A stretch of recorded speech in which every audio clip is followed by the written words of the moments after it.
Halo sahabat Batasewu dimanapun kalian berada, selamat malam, selamat berjumpa kembali dengan saya Syarif, tentunya masih di channel Jak Batasewu, channel yang akan membahas tentang tutorial.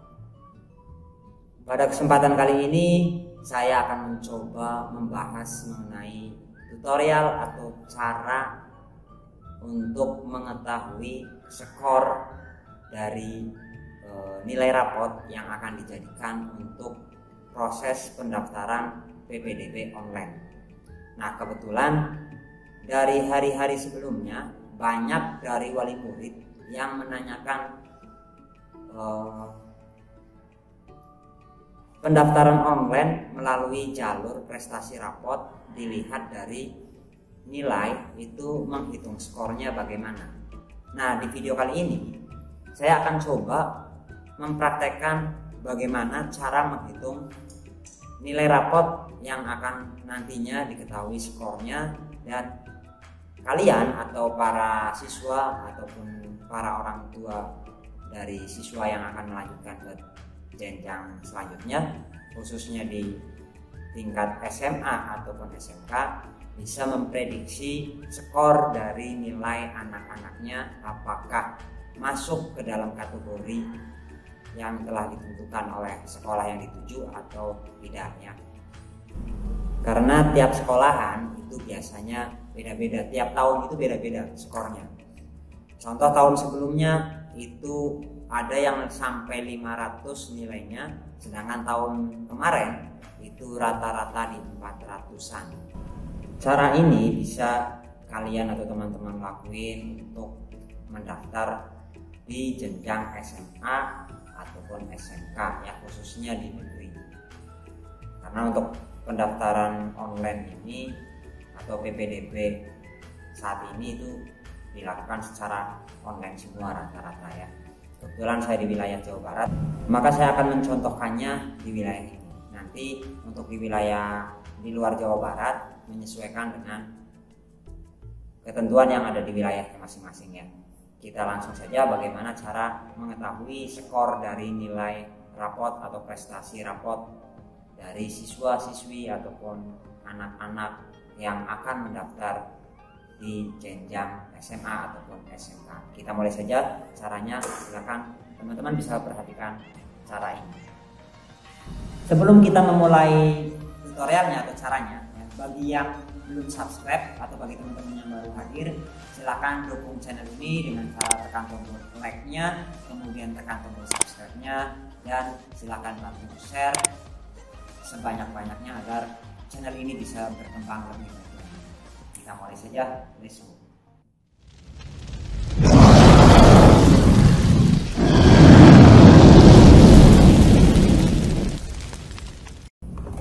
Nah, di sini teman-teman bisa lihat nih ya, ada dua cara penghitungan. Yang satu itu untuk tingkat SMA dan yang satunya lagi untuk tingkat SMK.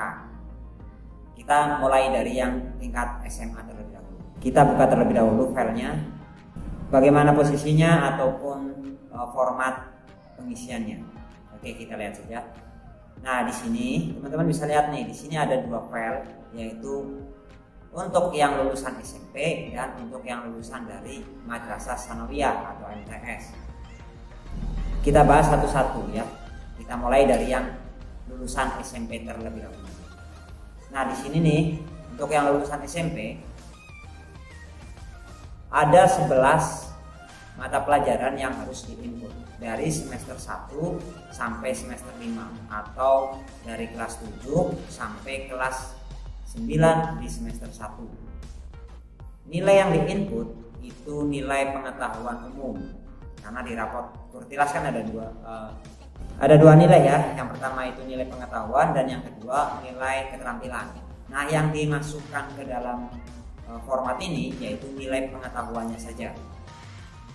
Yang pertama yaitu pendidikan agama Islam, kedua PPKN atau PKN, kemudian ada Indonesia, matematika, IPA, IPS, bahasa Inggris, kemudian ada seni budaya atau SPK, kemudian olahraga atau PJOK, dan prakarya. Nah, yang ke-11 ini ada mulok. mulok yang di sini itu yang dimasukkan adalah bahasa Sunda kalau di wilayah Jawa Barat. Namun jika muloknya lebih dari satu, contoh misalkan di sekolahan Bapak Ibu atau di sekolahan kalian ya, di nilai rapotnya itu muloknya ada lebih dari satu, contoh misalkan ada bahasa Sunda, ada TIK, kemudian ada PTQ ya. Nah, ketiga nilai itu digabung jadi satu, dijumlahkan kemudian dirata-rata. Rata-ratanya itu dimasukkan ke sini nih di kolom muatan lokal. Tapi kalau di teman-teman hanya ada satu mulok atau satu muatan lokal saja, contoh kayak di saya nih ya, ada bahasa Sunda saja, maka langsung nih bahasa Sunda kita masukkan di kolom ini. Contohnya seperti ini nih, di sini saya sudah menyiapkan salah satu nilai dari anak didik saya. Nah, di sini ya. Di sini saya sudah isi di semester 1 pendidikan agama itu mendapatkan 93. Kemudian PKN 92. Nah, kita isi nih. Ini isinya secara manual ya. Secara manual, tinggal ketik aja misalkan di kalian atau di anak-anak dari Bapak Ibu semuanya. Misalkan mendapatkan 85, kita tulis saja 85. Disesuaikan aja. Kebetulan di sini anak saya 93, saya tulis 93. Ini isinya secara manual. Ketika sudah diisi semuanya, nanti otomatis nilai rata-ratanya akan muncul di sini nih. Ya, teman-teman bisa lihat nih, ini sudah terumus ya, sehingga langsung otomatis. Ketika nilai rata-rata sudah keluar, baru skornya akan muncul di bawah sini. Nah, inilah skor yang akan menentukan kelulusan dari calon peserta didik ketika mendaftar PPDB online di sekolahan negeri yang dituju. Contoh ini ya, nilai atau skor dari anak didik saya. Kalau dibanding dengan tahun lalu itu paling tinggi di sekolahan, contohnya ya, contoh di sekolahan Serba itu paling tinggi 473,6 dan paling rendah 417,4. Kalau anak didik saya mendaftar ke sekolahan ini, maka 439 itu kalau patokannya nilai tahun lalu itu otomatis dia akan masuk.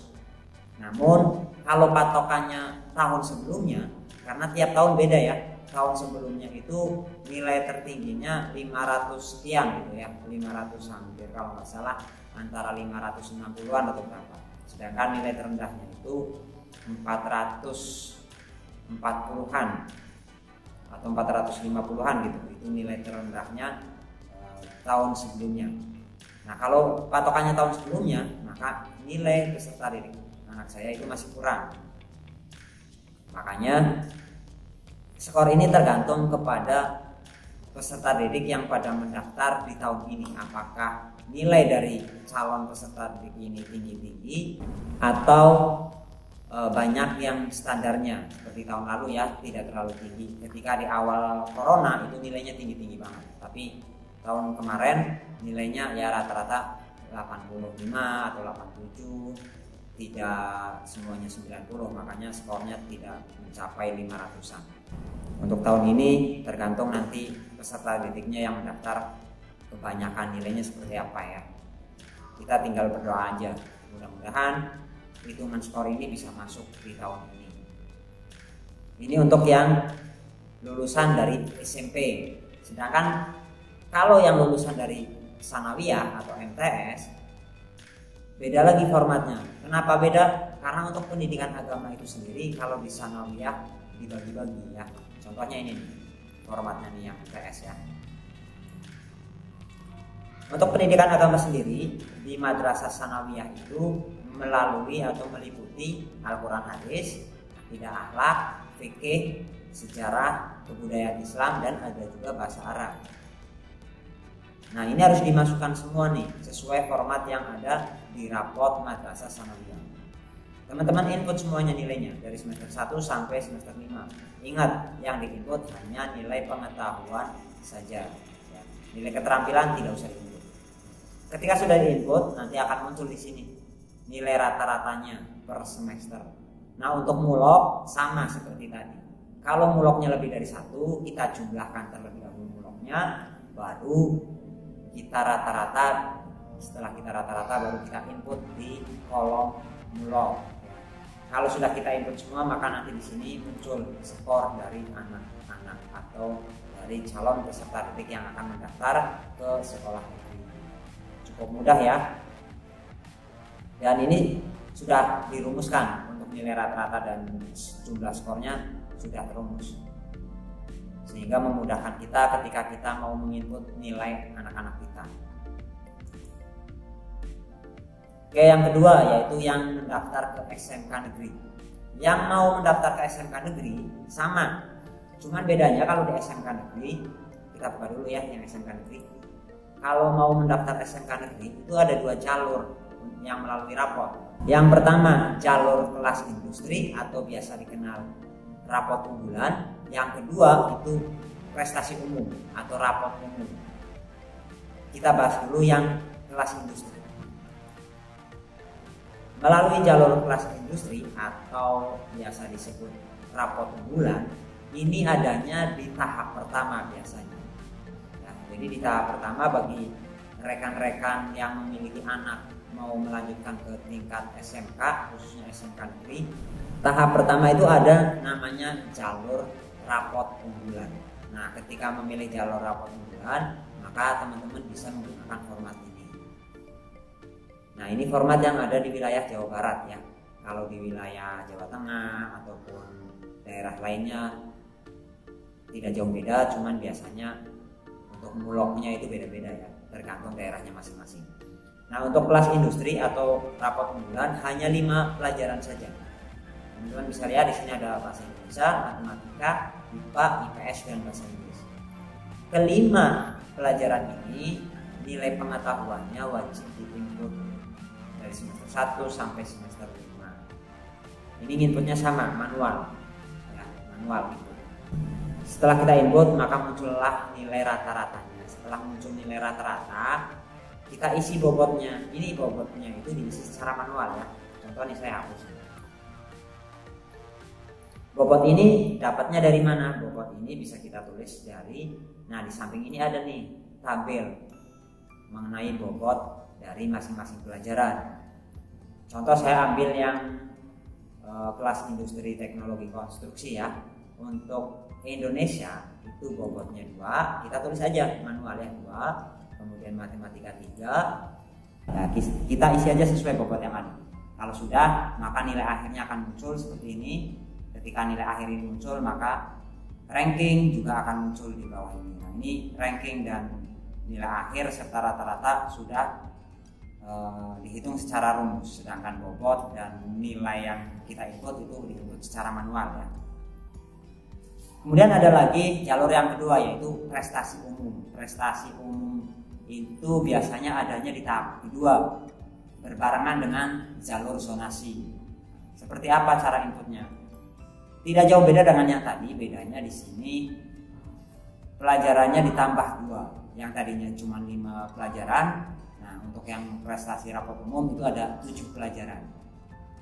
Ada agama, PKN, Indonesia, matematika, IPA, IPS, dan bahasa Inggris. Untuk agama sendiri sama, kalau yang SMP langsung aja masukin agamanya nilainya berapa. Namun jika yang lulusan sanawiyah jangan khawatir, kita masih bisa menginputnya. Yaitu dari 4 pelajaran yang tadi yang di awal saya sebutin, ada Al-Quran Hadis, fikih, akidah, sama sejarah kebudayaan Islam ya. Ini digabung menjadi satu, ditotalin kemudian rata-ratain. Nah, rata-ratanya itu dimasukkan ke kolom pendidikan agama Islam. Sedangkan untuk kalau yang ada pelajaran bahasa Arabnya nggak usah diinput. Hanya 4 pelajaran aja yang diinput ya. Kita total jumlahnya berapa, terus kita bagi 4. Nah, itulah rata-ratanya. Setelah ketemu kita tulis di kolom penulisan pendidikan agama Islam atau pendidikan agama ya, untuk nilai agamanya. Kita input semuanya dari semester 1 sampai semester 5, inputnya secara manual. Contohnya seperti ini nih, saya sudah input nih. Ini dari semester 1 sampai semester 5 sudah saya input. Ketemu nilai rata-ratanya dan akhirnya ketemu ranking akhir dari total seluruhnya. Nah, ranking ini bisa sebagai patokan melihat atau sebagai acuan untuk melihat nilai ranking sebelumnya, apakah ranking anak kita itu masih masuk ke dalam kategori penerimaan siswa di tahun sebelumnya. Biasanya tahun ini tidak jauh beda dengan tahun sebelumnya, makanya ini bisa nih, sebelum kita mendaftar kita harus cari tahu dulu ranking anak kita, apakah skornya itu masuk atau tidak. Sebagai contoh seperti ini nih ya. Ini di sini kebetulan saya mendata skor tahun lalu ya, dari 3 sekolahan yang biasa anak-anak saya ini atau peserta didik yang ada di sekolah saya biasanya mendaftar rata-rata ke 3 sekolah ini. Ini hanya SMA ya, yang SMK-nya kemarin kebetulan tidak saya data, jadi saya kebetulan tidak saya input seperti ini, jadi saya agak lupa tuh skor tinggi dan terendah untuk tingkat SMK. Di sini saya hanya mendata yang SMA saja tahun lalu. Ini kita bisa untuk memprediksi. Contoh tadi ya, ini anak saya peserta didik di sekolah saya skornya 439. Kalau diturunkan dengan tahun yang lalu, ini masih masuk ya. Bahkan di SMA yang satu aja ini masih tetap bisa masuk, karena di SMA 1 kemarin nilai terendahnya 430, sedangkan siswa saya 439, ini masih masuk kalau ngikutin tahun lalu. Kalau tahun sekarang gimana? Kembali lagi ya, saya ingatkan tergantung kepada calon peserta didik di tahun ini. Apakah nilai dari peserta didik di tahun ini akan melonjak seperti 2 tahun yang lalu atau sama seperti tahun yang kemarin ya. Kalau sama seperti tahun yang kemarin ya kurang lebih segini nih skor yang mereka dapat, tidak sampai 600-an ataupun 500 ke atas. Mentok-mentoknya ya paling 500-an kalau melihat nilai kalau sama persis kayak tahun lalu ya. Tapi kalau sama kayak tahun yang sebelumnya atau 2 tahun yang lalu itu bisa mencapai 500 lebih, karena memang nilainya tinggi-tinggi banget. Nah, kalau tahun ini nilainya standar kayak tahun lalu, maka ini bisa jadi acuan. Tapi ini bisa menjadi acuan untuk di wilayah sini, khususnya di wilayah Jawa Barat di bagian saya sini. Ini. Kalau di wilayah lain gimana ya? Kembali ke wilayah masing-masing. Untuk pelajaran muloknya pun sama ya, menyesuaikan daerahnya, karena di sini daerah Jawa Barat ya pasti mulok dari dinasnya adalah bahasa Sunda. Kalau di Jawa biasanya bahasa Jawa. Nah, kalau di daerah lain menyesuaikan daerahnya masing-masing.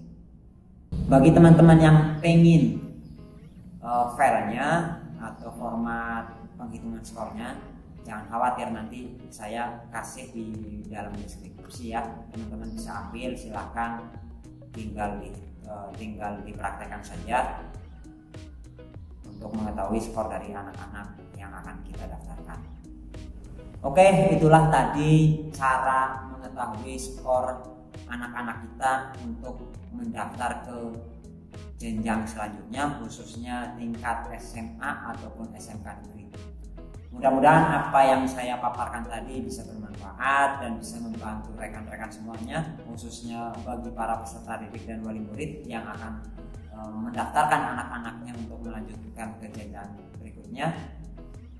Kurang lebihnya mohon dimaafkan kalau misalkan ada kekeliruan, dan apabila video ini bermanfaat, jangan lupa silahkan bantu untuk share video ini, kemudian jangan lupa tekan tombol like-nya, dan bagi yang belum subscribe silahkan tekan tombol subscribe-nya. Sampai ketemu lagi di video selanjutnya ya. Sampai jumpa. Assalamualaikum warahmatullahi wabarakatuh.